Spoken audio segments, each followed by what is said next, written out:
Shalom, shalom, shalom.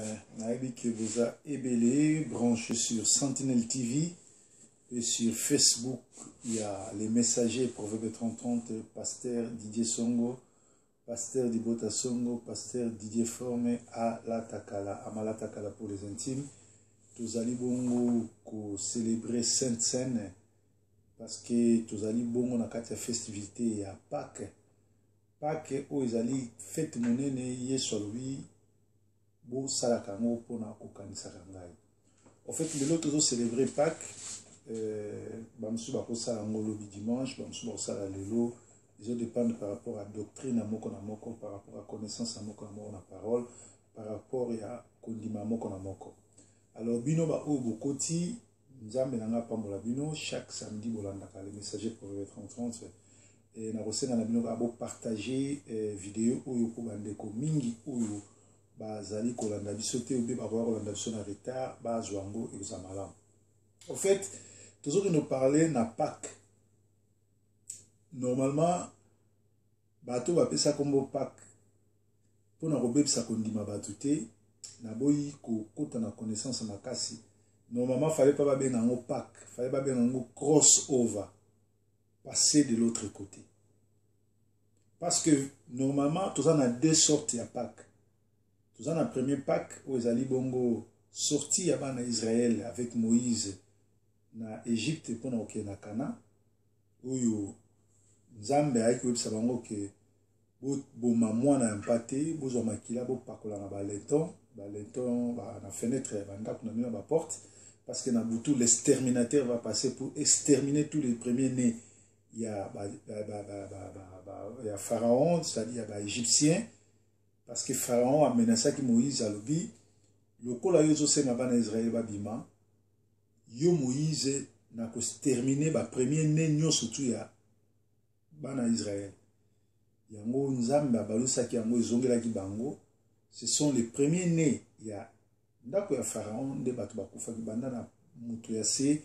C'est-à-dire bandana mokomboli balabala en Égypte tina emoko Pharaon le roi d'Égypte de yayi kubang saye abimisi bana Israël en Égypte baki kana wana ezali Pâques babengi yango Pâques ya nani ya bana Israël mais Pâques juive ou bien Pâques wana babengi yango Pâques juive wana bana Israël ça concerne que bana Israël talibsoté. Mais Pâques, oh, toujours bien chrétien, parce que normalement, Jésus-Christ n'était pas chrétien, Jésus était messianique, c'est-à-dire Messiah, le Messie. Moi, je ne suis pas chrétien, mais je suis messianique. Wana, n'a pas compliqué, bino, ils ont beaucoup plus pour notre connaissance makasi. Jésus, Yesu Christ, Yoshua Mashiach étant, Yoshua Mashiach, ça veut dire le sauveur, Dieu sauveur, Yoshua Mashiach, Dieu sauveur, Yé azali messianique, azali Messiah. Pâques naye ezali crossover et ali aye ko changer ba données aye ko sa institution asika parce que normalement Pâques ezali institution lokola mariage oyo kolo Yoshua Mashiach atiki tokotanga ngo na 1 Corinthiens 11 tobandi na 23 tina 25 alobi car j'ai reçu du Seigneur ce qu'aussi je vous ai donné c'est que le Seigneur Yoshua Mashiach, la nuit qu'il fit trahir, prit du pain. Il prit du pain, il rendit grâce, il donna à ses serviteurs. Il rompit et dit, prenez, mangez ceci et mon corps qui est rompu pour vous, faites ceci en mémoire de moi. Ça c'est Yoshua Mashiach qui dit, il prend le pain qui est sans levain. Sans levain, ça veut dire qu'il n'y a pas quelque chose d'ajout, il n'y a pas de péché, il n'y a pas de levure pour faire augmenter le volume du pain. Et il coupe ça, il donne à ses disciples. Il dit, prenez ceci, mangez-les, car c'est mon corps. Je vais en venir. 2 fois dans les Écritures saintes, nous avons Dieu qui donne l'ordre à ses prophètes de manger le rouleau. Si nous lisons dans Ézéchiel 3, 1 à 3, il dit, fils de l'homme, mange ce rouleau. Et dans Apocalypse 10, 9 à 10, il dit, mange ce rouleau. C'est-à-dire, Ézéchiel et l'Apocalypse même dans les psaumes, c'est là l'image forte nous rappelle à comprendre que la parole de Dieu est une nourriture qui ne s'agit pas d'avaler mais de savourer. La parole de Dieu doit pénétrer au profond de notre âme, tout comme la nourriture subit la masticulation. C'est-à-dire ici Dieu dit, prenez ceci, mangez, c'est mon corps. Si nous lisons dans Jean 6, 35, Jean 6, 53 à 56, nous allons voir ce que le Seigneur dit. 53, Jésus leur dit, Jean 6, 53, en vérité, je vous le dis, si vous ne mangez la chair du Fils de l'homme et ne buvez son sang, vous n'aurez point la vie en vous-même. Celui qui mange ma chair, c'est-à-dire celui qui mange le pain là, la parole de Dieu, tu le mets dans ta vie, tu l'avales, tu commences à la pratiquer. Celui qui mange ma chair et qui boit mon sang demeure en moi et moi en lui. Comme le Père qui est vivant m'a envoyé et que je suis vivant par le Père, et ainsi celui qui me mange vivra aussi par moi. C'est-à-dire, nous prenons ceci, nous sommes dans Jean 6, 53. Il dit, en vérité, je vous le dis, celui qui me mange, il mange la chair du Fils de l'homme et boit son sang, il ne mourra plus. Celui qui mange ma chair et qui boit mon sang a la vie éternelle. Je le ressusciterai au dernier jour. Donc ici, la parole est claire. Jésus prend le pain, il coupe cela, il donne à ses disciples, il dit, mangez ceci, car ceci est mon corps. Et cette parole, cette pain-là, quand vous le mangez, c'est-à-dire, je m'excuse, Yesu, azui Yoshua Masia azui lipa apesi na baye kolina ye place bandoki ba comprendre mabe bazui verset wana ba komo ko lia na nzoto wa moto nzoto Yesu azaka ko loba bo lia azali ko bisa bango bo lia liloba nanga so bo lia liloba nanga ekoti na kati na bino bokomi ko sala volonté na ngai ndenge David alobi ke ma cantique et ta cantique et ma cantique ne sera que la volonté de ta parole. Parce que la vraie parole de Dieu, il faut ekota na kati ya motema na yo, na kati ya nzoto no latango liango sima komi ko respecter yango. Alobi soko le lipa o ezali nzoto nanga, okokufa lisusu te. Il a dit que charnellement okokufa, mais spirituellement âme na yo ako ressusciter mukolo suka. Donc ceux qui Yoshua Mashia akufa kase kwa kate, mais christianisme eza na tina te. Yango alobi bo sala ka fête oyo na ko kanisa kangai. Le seul fête oyo Yoshua Mashia tikeli biso bana nzambe to célébrer ezali bongo fête à Pâques na moni bande ko bokoti koti nzambe apambola bino nyonso bozolanda. Alors fête kaka moko oyo biso ba chrétien futo fêter ezali Pâques parce que Pâques ya liboso yalaki bana Israël babimi boumbu bakena kana. Pâques ya mibale oyo ya biso ba Kristo to ya biso ba messianique eyali toza kokufa na Yesu to sekwi na Yesu. Parce que alobi oyo akolia lipa oyo soko le yango. Ozu lipa oyo ole. Après à rendre grâce azui vin, azui kokate, fantate, azui vitalote, balobi azui vin, osomi bouteille à vin, ozui ndambo à vin otie na verre. À rendre grâce apesi nzambe merci, alobi o makila na ngai. Makila oyo nazo panza yango pona ko sauver bato. Makila Yesu epanzanaki po ya onwa malade, cancer, tuberculose, hépatite, sida, genre nyonso malade obino boyebi bato bazaka nango. Yesu aye kolongola yango. À part malade, Yesu aye kolongola masumu nyonso tobotama nango. Tokomi na compteur zéro. Yango abibozwa coupe oyo ya vin ekomi makila nanga bomela po makila oyo epanzani pona kosomba biso. Makila oyo etangaki na Golgotha eyoko efase masumu nyonso biso tosala banda Adam na Eve ils ont si compter à 0. Abibo melango, po yango, et soko limno masumu. Alobi te bo so coca, alobi te bo so nini, alobi bo so vin. Et Yesu, azo regretté, alobi nazo regretté, vin on a romelango soute na rozela ba santu nyonso tubo tokuta na lola, nde na rosfete na bino vin. Alors mutu moko ayako sabino te ko romela vin et la lisum. Mutu moko ayako sala bino sainte na coca, na fanta ou bien na mai. Soki o saleli Sainte-Seine, boken église, lobby, ou bien mukolo, ou bien bokende. Basa la Sainte-Seine, bah, sabino ngo, tout n'a bien, est-ce que ça vin, et puis vin, ils aura toujours d'alcool, il n'a jamais eu de vin sans alcool. Donc, vin, non, surtout ce qui est fermenté, et puis ça alcool na kati.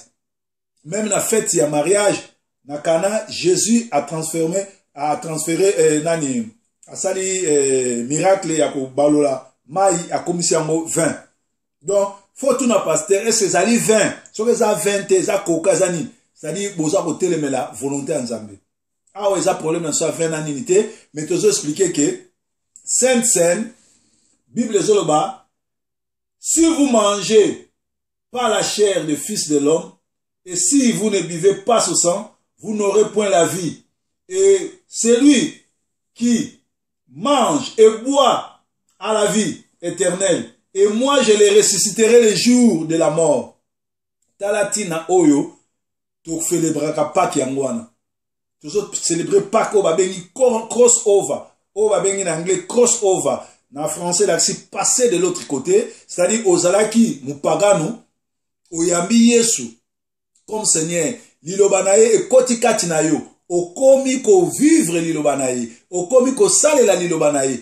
Ozui makila na Yesu Kristo omeli yango makila ma Yesu Kristo ezali bongo ko ya ko petola nyonso tu ya mabe ya maladi ya kufa ya ba démon ba esprit oyo ya famille ya boloki ya freinage ezali kolanda yo vi na yo ekomi moto ya sika yango moni tina biso tozo célébrer Pâques te po na loyenge tozo célébrer Pâques po epesi biso nzela ya kokoma bana na Nzambe epesi biso nzela ya kolonga liwa parce que mutu nyonso tu oyo abotami na se ya mwasi akokufa mais soki yambi Yeshua ya Mashia lokola Yesu pe mobikisi après liwa na yo Yeshua Mashia akoya kosekisa yo pe okozala na ye na loboko ya tata ndenge boyokaki lisolo ya Lazare na riche ndenge boyokaki lisolo ya pauvre Lazare oyo akufaki 4 jours après Yoshua Mashia ayeko bikisa ye. Bien aimé, Yesu oyo tobengi Yoshua Mashia ayaki kaka pona likambo moko yo na nga tobika. Mais pona kobika eza na ba préalable yamba ye lokola mobikisi, yamba ye lokola Nzambe, yamba ye lokola mosungi, yamba ye lokola mokeli na nyonso.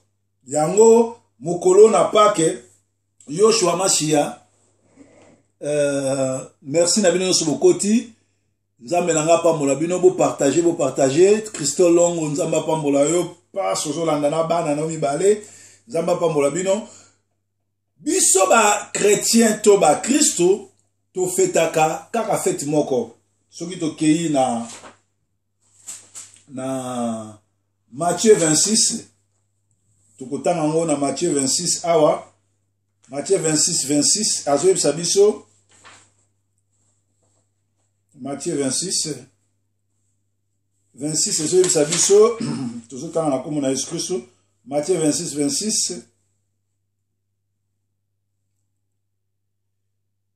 Et comme il mangeait, Jésus prit les pains et après qu'il les bénit, il les rompit et les donna à ses disciples. Il leur dit, prenez, mangez, ceci est mon corps.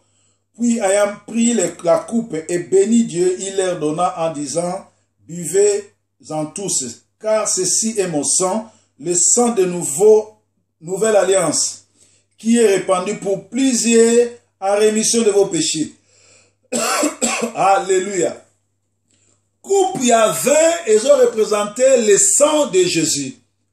Oyo Jésus a eu la alliance ya sika. Nouvelle alliance.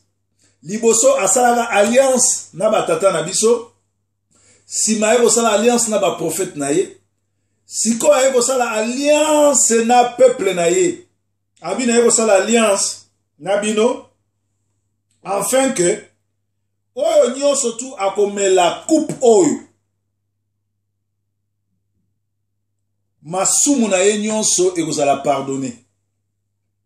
Et maskila na ngai nazo répandre yango na bois na croix te. Jésus n'a jamais été crucifié. Jésus a été pendu sur le bois. Alors Yeshua Mashiach babaka ye na kuluzu te, il n'y a jamais eu ça. Jésus a été pendu comme ça au bois, sur le bois, parce que Bible zoba la malédiction est sur celui qui est pendu sur le bois. Alors, batino surtout balobara Christ azaki crucifié, bazali bongo. Nakati erreur, nakati hérésie, batino surtout balobara que Yoshua Mashiach ba crucifié ye boyi, ba beta ye boyi, et ba sala ye boyi. Isa lokuta, Yoshua c'était comme ça. Il a été pendu comme ça sur le bois. Alors, Bible les œuvres ça dit so, Yoshua lobi makila nanga o ezotanga. Ezali pour la rémission, il y a pas péché na binoko, tant na Matthieu 20, 28, na Romains 5, 15, péché le bango. Or, je vous dis que depuis que cette heure, je ne boirai plus de ce fruit de vigne jusqu'à ce jour. Je boirai le nouveau avec vous dans le royaume du Père. Wana soko na Matthieu 26, 29, azoloba, akomela susu 20, timu koloba santo nyon surtout ba okokana na lola, nde ameli sous 20. Donc Jésus, Yoshua Mashiach, à kota grève amelara 20 timu koloba santo nyon suba kokokisana. Lelo na yeko beta ma solo sur 20 na ma pate, mais lelo na yeko beta bino ma solo sur Pâques autres obenga crossover en anglais, passer de l'autre côté en français. Pour passer de l'autre côté l'accini, ozalaki côté à mutamasum, ozalaki côté à mutamila kelimabe, ozalaki côté à mutaba problème. Ozaki côté ya mutu ya pasi, ozaki côté ya mutu ya kolela lelaka, tango oyambi Yoshua Mashiach lokola nzambe pe mobikisi, akatisi yo na ngambo ya balongi, akrosi yo over na ngambo ya bato ya résurrection, parce qu'alobi, même si okufi, soki oza na parole nanga, oza na makila nanga, nako ressuscité yo. Toke kotanga bongo na Jean 6:53. Jean 6:53 Sabiso. Jean 6:53 Azoloba. Totango. Jean 6:53. Yoshua Azoloba Boye. Jean 6:53. Jean 6:53 Yoshua Azoloba. Et Yoshua leur dit, en vérité, je vous le dis, si vous mangez la chair des fils de l'homme, si vous ne buvez son sang, vous n'aurez point la vie en vous-même. Donc, ceux qui, au juili lo banzambe, au meli angolo la roulote, parce que na psaume 119, 43, psaume 119, 103, psaume 119, 131, Yesu, Yoshua Mashiach, azotinda ba prophète, ba me la rouleau, o eza parole na ye. Ézéchiel 3, P1 à 3, zoloba, fils de l'homme, prends ces rouleaux, mange-les.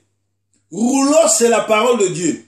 Et ce n'est pas moi dans Nzambe, allez la rouleau, ame la parole de Dieu.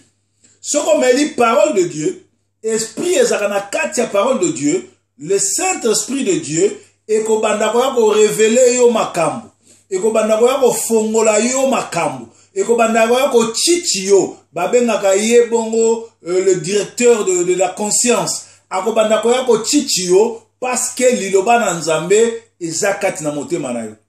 Lelo, pourquoi il y a trop de gens qui bronchent? Pourquoi il y a trop de gens qui n'arrivent pas à supporter la vie chrétienne? Parce qu'ils n'ont pas la parole de Dieu. Moi, dans Nzambe, il faut oyo kaka liloba na Nzambe. Moi, dans Nzambe, à part ko bondela, à part ko gêner, il faut liloba na Nzambe et ça la part ya vie na yo. Il faut linga liloba na Nzambe. Il faut zwaka tant ko landaka ba vrai prédicateur. Ngana landaka ba aventurier te. Ngana landaka n'importe qui te. Kopé salito et non à n'importe qui te. N'importe quel pasteur ya ba mabe a kokotso ba hérésie et kotindi ko na liwa. Talaveti ba obazo sabino Jésus Yoshua Mashiach a été crucifié. Lukuta, Yoshua n'a jamais été crucifié, il a été pendu. Alléluia.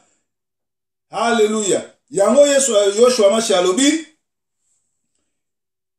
Celui qui mange ma chair et qui boit mon sang a la vie éternelle. Je les ressusciterai au dernier jour.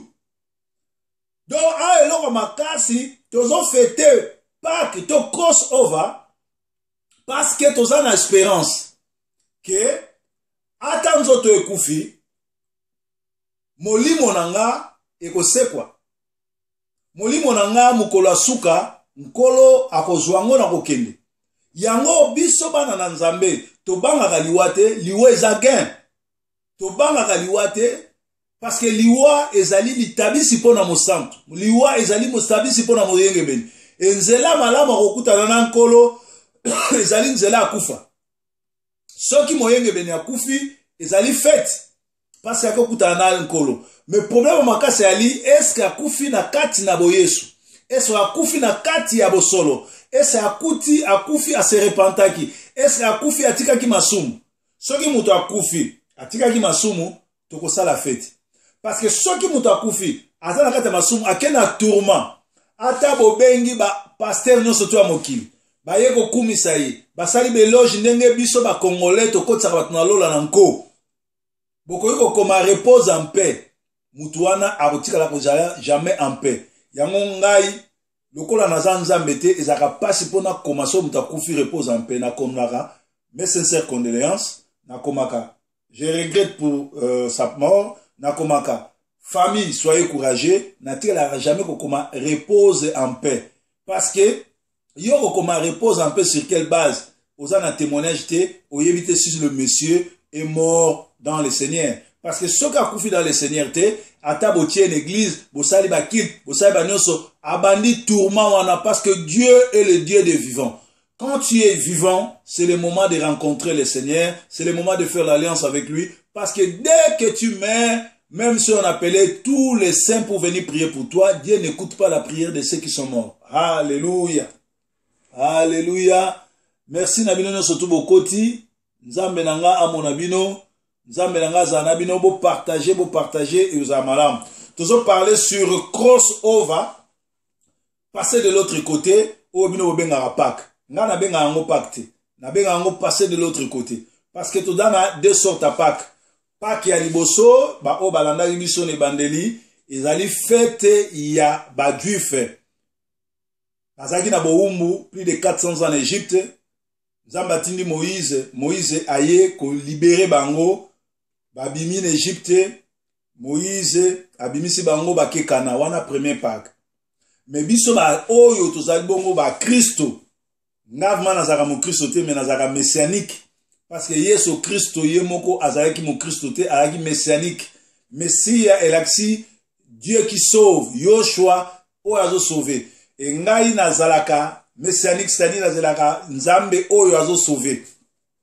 Alors na kati ya Pâques oyo ya Yoshua Mashiach azoya ko katisa biso ngambo kolongola biso na ngambo ya libabe kolongola biso na ngambo ya botutu kolongola biso na ngambo ya ba famille na ngambo ya milakeli mabe kokotisa biso na ngambo ya resurrection yango moni mwana na Nzambe ya solo esengeli a yeba koleka na oyo babengi bongo affermissement ayeba ABC à parole Mikolekoya na côté abino sur les attributs de la bonne nouvelle na retrouvé kaye nanga ya 1999 tango na bongo magisika tango bazo pesanga ABC évangile na yamba Yesu comme mosali na ye comme mwana na ye na 1999 calculer 1999 tilelo ça fait combien de temps nazana kaye nazana écriture o nazo komana 99 na ban bazo benga nanu frère bazo benga ni évangéliste ni pasteur nazo zwa ABC évangile et c'est ce qui a fait de moi aujourd'hui ce que je suis parce que j'ai été bien formé toujours regretter lelo mutaola mwana tongo lobi akomi bishop lobi akomi archibishop, lobi akomi archipape, azali bongo na ABC évangile te, yango bazo mema ba hérésie na kati ya ba vie ya bato pe bazo tia bato na kati ya désordre. Donc tozo parler sur ba image oyo nkolo atikeli biso alobi tomela 20 na coupe à rendre grâce alobi makila na nga ezotanga pona ko sauver bino. Alobi te bomela coca, bomela fanta, vitalo, ezalaki 20. Mutu nyonso tu akoyela yo Sainte-Seine. Oyo ezana coca, ezana fanta, ezana vitalo na kati, azo blasphémer bokonzi na likolo, azo blasphémer nzambe, pe nzambe akopinir ye. Alors eza malamu na bana na nzambe tolandaka ba prédicateur o bazote ya biso avec esprit et vérité. Parce que Sainte-Seine esalami ni na coca, ni na fanta, mais salami na 20. Bible lobi, nkolo azwaki 20, à rendre grâce, ameli, apesi ba yekoli na ye, ndenge na ameli. Azui lipa, le pain sans levure. Lipa ya levure te. Pourquoi ce bois ya levure? Pour levure et matsaka dimension ya lipa et kosaka. Levure wana lelo toko bengango, lokola ba désir ya mokili, ba désir charnel, lokuta, kofinga, kotonga, tout et tout et tout. Yango nazo so a pain sans levain. Akati apesi na ba yekoli na ye. Alobi bo lia lipa oyo. Ekomi nzoto nanga. Bandoki sikoyo ba comprena ki yango te bazui bakomi kolia nzoto bato. Oh, Yesu le razoloba bo lia lipa oyo. Akei na Ezekiel 3 bandana 1 na 3. Bon na Ezekiel, nzamba zo fils de l'homme, mange le rouleau. Soko ken psaume 119 43, Seigneur azo senga qui sa apocalypse nani David azali ko tayeba image ya ko lia liloba na nzambe. Soko tangi na Apocalypse 10 9 à 10, nzambe azo lakisa bana na nzambe bo lia liloba na ye. Lia liloba nzambe emo kazo senga na ba prophète na ye ba lia liloba na ye. Ko lia liloba nzambe elasi ko yeba parole nzambe, elasi ko tanga Bible, elasi ko tambola kati na liloba na nzambe. Aujourd'hui nous avons des gens qui prêchent la parole mais eux-mêmes ne connaissent pas la parole. Aujourd'hui tu as na bana na nzambe bazo kosa ye likolo na parole. Par exemple lelo yo mwana na nzambe oye na église mais ozomona pasteur abala pasteur azolinga yo po lingi ti bokomi kobima mwasi na mobali. Et pourtant Bible ezopekisa yo liloba na nzambe ezopekisa makambo wana. Tout simplement ozokoya pona ni parce que yebi parole te. O après yebisio ke o nalotaki ndoto nzamba la kisinga. Nzamba loba celui qui trouve une femme trouve le bonheur. C'est-à-dire pour trouver une femme il faut chercher. Parce que pourquoi Dieu demande aux gens d'aller chercher? Parce que tango Adam et Ève va pécher, Dieu est descendu pour demander à Adam, pourquoi tu as péché? Qu'est-ce qu'Adam lui a dit? Il a dit, la femme que tu m'avais donnée. Donc Adam a fondé Nzambe alobi, to vandanga na yo na Eden, mvula, na tikala kozwa, moi cité, asalanga mabe. Mais moi so yo tindelinga, mutu atindiki ngai, to lia mbuma na Eden. Yango Nzambe alobaki, à partir de là, on a sokoli maboko na koponela ka susu mutu moi cité. Mais mutu ye moko faut trouver. Donc bien aimé, likambo libala eza likambo prophétie te, eza likambo ba prophète te, eza likambo église te, ezali yo moko nanu. Biso ba oyo toza ba victime ya ba mabala ya ba prophétie na l'église.